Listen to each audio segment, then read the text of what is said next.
জানিস ইরা, আজও সবাই আমাকে নিয়ে হাসাহাসি করলো। কেন? কি হয়েছে?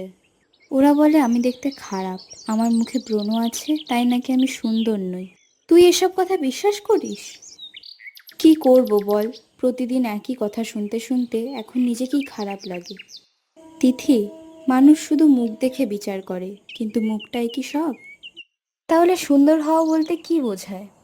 ধর, একজন দেখতে খুব সুন্দর কিন্তু সবার সাথে খারাপ ব্যবহার করে, আর একজন দেখতে সাধারণ কিন্তু সবাইকে সাহায্য করে, কারোর মন ভাঙে না।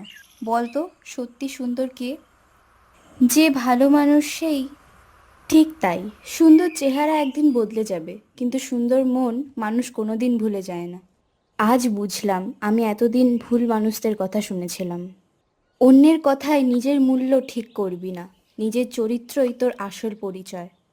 ধন্যবাদ ইরা, আজ থেকে আমি নিজেকে আর ছোট ভাববো না।